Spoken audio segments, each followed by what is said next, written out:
Welcome to another episode of In Your Business. Today we're going to speak with an entrepreneur who's in the technology business. And many times when I'm working with students at the university, they're very interested in informatics. And sometimes, that's kind of a new interest.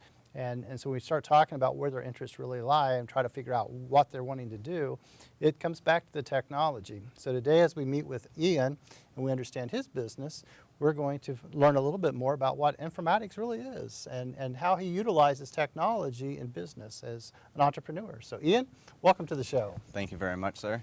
Ian, what I'd like to do is we're going to get to know the business. We're going to understand about how you started it, where you started it, why you started it, what you're doing. But before that, I always like to get to know you as an entrepreneur.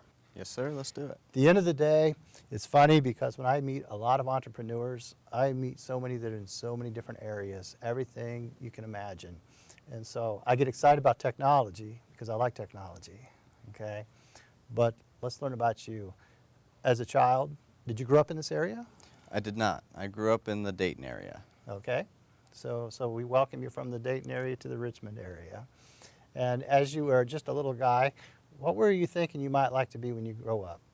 So when I was younger, I spent a lot of time with my nose in a book studying Native American artifacts and culture. So I really wanted to grow up and become an archaeologist or a paleontologist. It's an excellent study. I mean, I could see how that would just be so fascinating just to even travel and learn and discover. Yes, So, sir. And so then as you grew through your high school years, that's usually when we change. I was going to be an attorney and then decided I was going to be an accountant and then wound up as an entrepreneur myself. But so when did you kind of start changing into technology? Well, when I was in high school, I was actually having a lot of trouble at home. So because my dad was out of work at the time, I would actually spend a lot of time working and bringing in some additional income. And I found that I needed to come up with ways to utilize technology in a more efficient manner to make that more efficient, to bring in that income and just make things roll a little bit better for our family. Okay. It's a lot of responsibility at a very young age. Yes, sir. And that probably makes you a strong entrepreneur, though. I like to think so. Yeah. So then let's talk now about your business, and I'll let you, tell us about it. Tell us about, what do you do? So Meihua Technologies is a IT consultancy and managed service provider company. Essentially what we do is we come in, we do audits and consultations of a company's network, infrastructure, and security situation, and we give them a full breakdown of where are they being efficient, where could they improve, and where can they save or eliminate different processes and components so that they can make things run more smoothly and more integrated.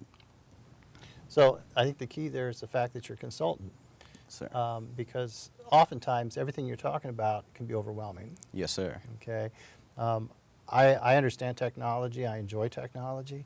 When it comes to actually setting up an office and making sure that it's right, I would be wrong. Okay. So that's why I need a consultant. I need somebody like yourself. So small business, large business, does it matter? So small, medium businesses in the manufacturing industry or vertical is what we primarily look at, but we also look at sub-verticals in the health and legal profession as well. Okay. So you're located here in Richmond, correct? Yes, sir. And how many employees do you have? So it's just me right now. Okay.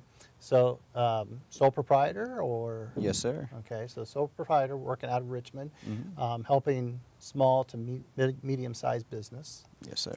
Doing consulting on technology, trying to bring all of it together. Okay. So when you decided, how did you decide that this is the business you're going to get into? Well, I had actually been bouncing from job to job. In 2012, I was homeless, and I found myself just unsure of where I wanted to go and what I wanted to do. My wife now actually saved me from the streets, and she actually recommended that I get back into IT. When I was in high school, I utilized IT a lot to obviously take care of my household, as I stated previously. Mm-hmm. But I had dropped out of that when I lost my home.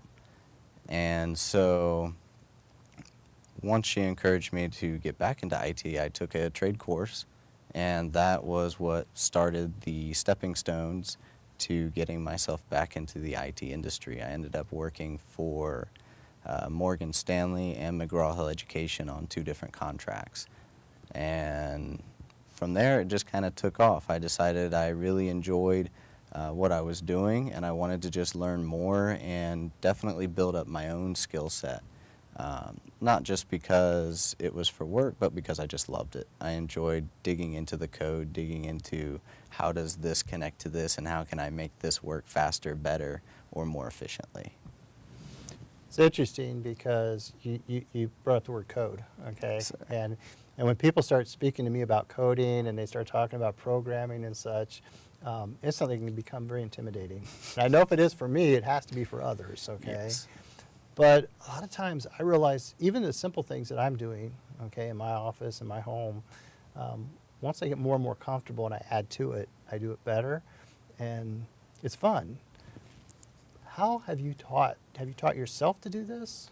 So just about everything I know is either self-taught or I went out and asked somebody for assistance through mentorships or through other groups, where if I don't know something, I want to make sure that I'm surrounded by people who are ready and willing to help me out. Mm-hmm.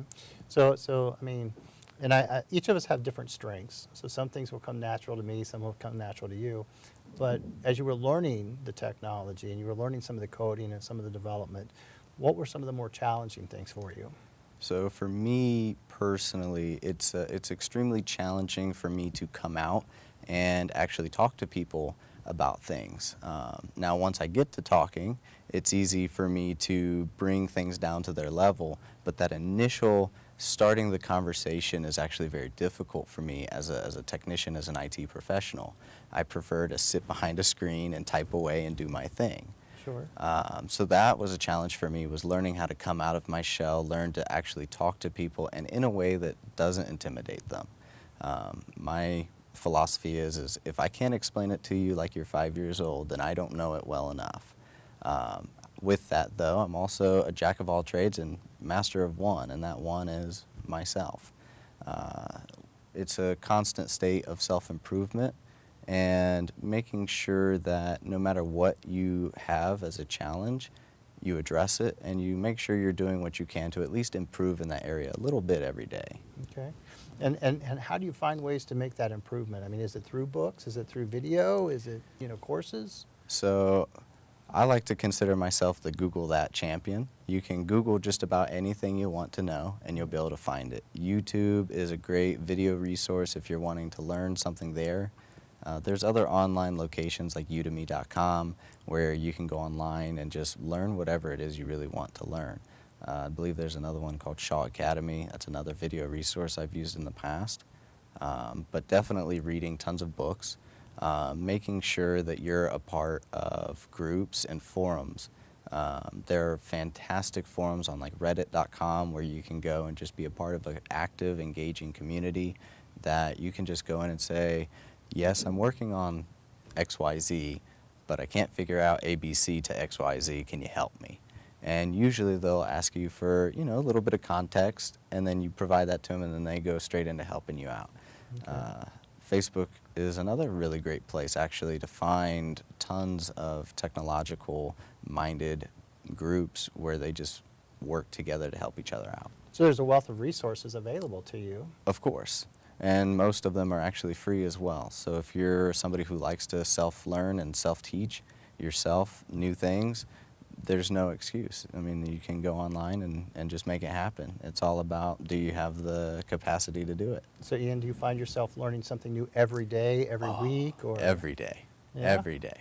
There's always something new to learn. And if you ever tell yourself there's not, well, that's a problem. Sure. So it's kind of interesting for me, though, because I can tell you're very interested in the technology, learning new technologies every day and advancing. But what about being an entrepreneur? Had you ever thought of yourself as an entrepreneur? Oh, goodness, no. So my family is by no means entrepreneurial. My father has worked in a factory for most of his life, and my grandfather did the same. Okay.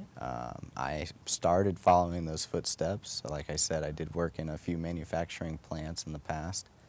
I just decided that I wanted something more. I wanted to be able to control, if you will, my own hours and pay and so on and so forth, and also use the skills that I have to just help people. Sure. Well, it's quite interesting because at the university I teach entrepreneurship. And so I'm working with students who want to become entrepreneurs, but maybe they're not even sure yet what. You know, I mean, whether it be the business you're in, or whether it may be a bakery, or it might be a restaurant, who knows? Entrepreneurs go in many different directions. But one of the things that's important is a business plan. Yes, sir. Do you have a business plan? It's about 50-50. So I do believe that a business plan is important. And the reason I say 50-50 is because I feel like every time I turn around, I'm editing something else out of it, or I'm putting something in. I learn something new about myself or about my company, and that just changes the vision. Whether it's 3 years from now, it changes that vision, or a year, or even 10 years down the line. There's always going to be something that's changing. So for me, a business plan is something that's alive. So yes, you want to have definitely a rough idea of where you want to go, but don't expect that to stay the same. It's going to change, it's going to breathe, and it's going to live, especially as you learn new things, as you succeed and as you fail. It's just going to explode in an awesome way. Sure. It's kind of fun because, as I tell the students, when I ask an entrepreneur, do you have a business plan, I'm either going to get a yes, a hesitation, or a no. And if there's truly one, the yes is what I get. And I got a yes from you. Yes, sir.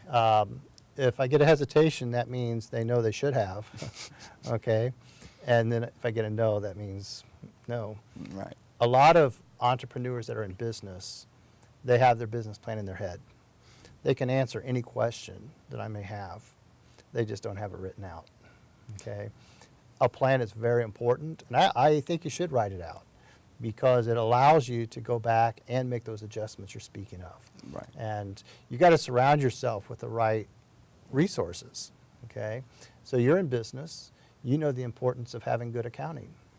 Yes, sir. It's extremely important, especially when you find yourself in a tight spot and you want to know, okay, where can I move things around to make sure that things stay afloat? Yeah.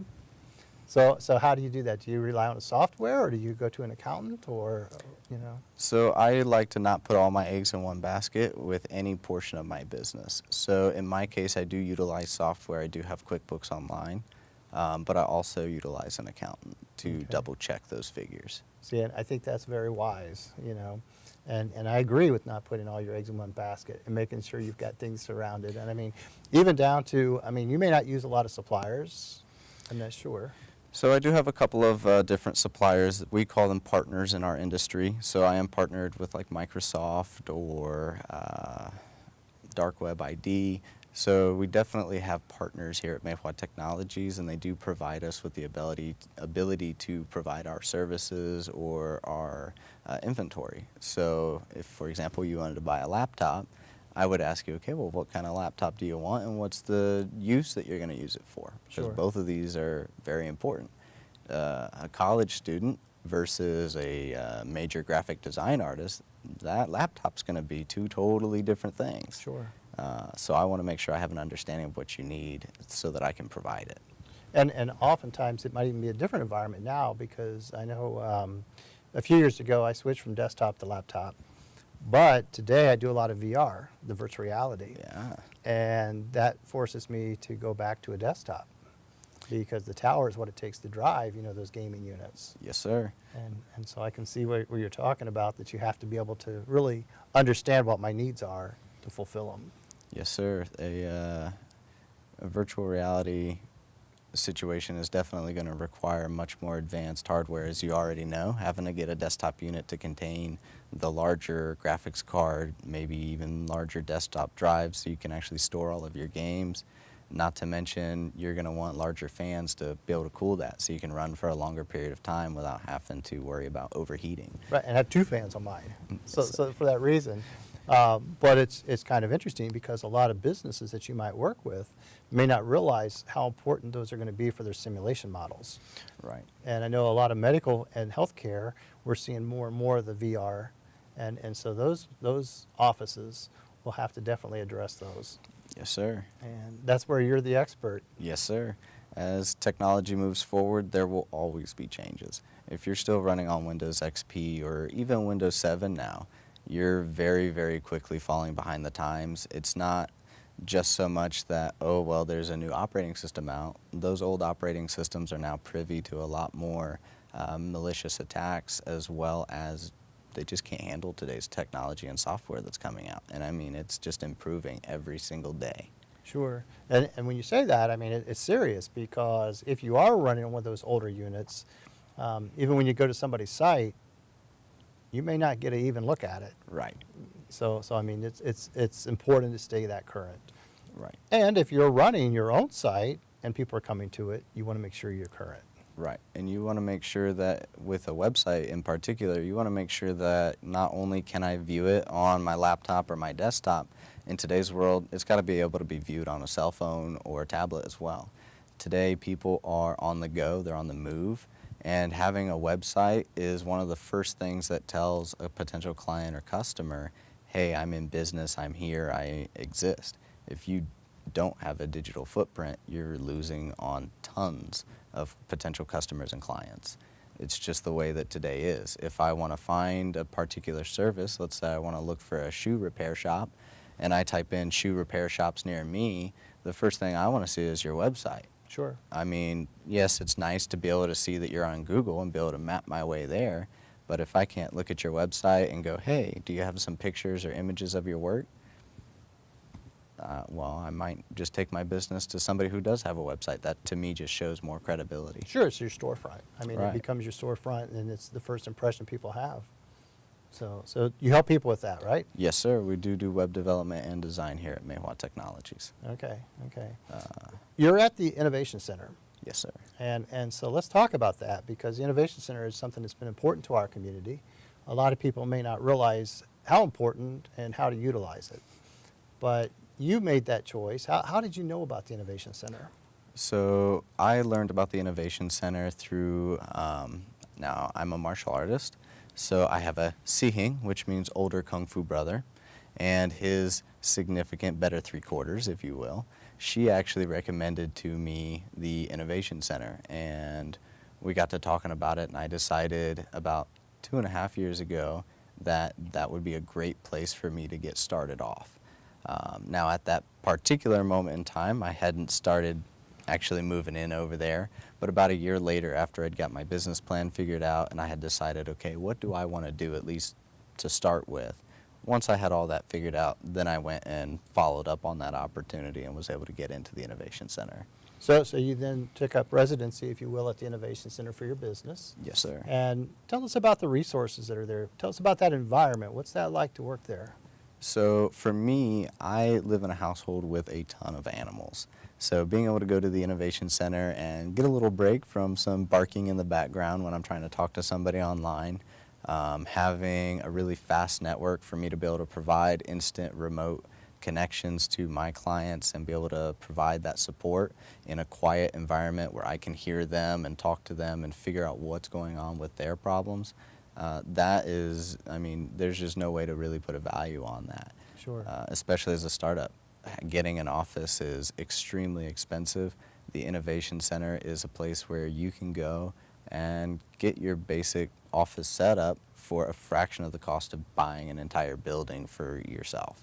So definitely a way to save money, cut on that cost initially, but then also be able to provide a professional appearance and a professional interaction with your clients. Okay. And do you have shared services there too? I mean, like a reception person? So the Innovation Center is separate from Meihua Technologies. Okay. They don't directly get involved with my business. However, when I need a resource such as a printer, if my printer were to go down for whatever reason, the Innovation Center is there to step in and be able to help me out and provide that service. Okay. They also provide, again, that high-speed internet connection, which for me and my business, that's paramount. You just got to have it. You can't be without an internet connection at any point in time, 24/7. Correct. Okay. So it's worked out really well for you. Very much so. Okay. And then in addition to that, as the entrepreneur, you got to make a lot of decisions. Okay. So what has been one of the most challenging things as an entrepreneur for you? So when I first started in my business, there were a lot of financial problems. I kind of started with very little capital, and one of the biggest decisions that I made was to go ahead and get a business loan.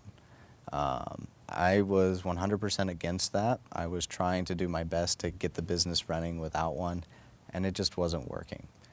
So I did go ahead and get a business loan, and then the business just kept tearing through the finances, and eventually I really ended up in a tough spot. So I made a decision to put myself on blast in an IT business owners group on Facebook, and I basically told them what was going on in my business, and I said, hey, I need help. And this is one of those moments where I'm really glad that I surround myself with like-minded individuals and other business owners that are in the same sector as me. I had over 300 comments on that Facebook post, and I had 3 30-minute phone calls with business owners who gross over $5 million a year. And one of those business owners actually invited me out to an IT conference where I learned how to make my sales and marketing and advertising efforts much more efficient and be able to get my voice out and more public. So it was really difficult for me again. I have to put myself out there, Right. but also difficult in that financial sector when you feel like there's nothing you can do. It's just amazing to be helped along by others who have your back and have been there, done that. Right. Well, that's quite interesting because it's business is not easy. No, sir. Being an entrepreneur is quite challenging. Hardest thing I've ever done, and I've been in the match full contact fighting. So Yeah. that's a whole nother story, but Yeah.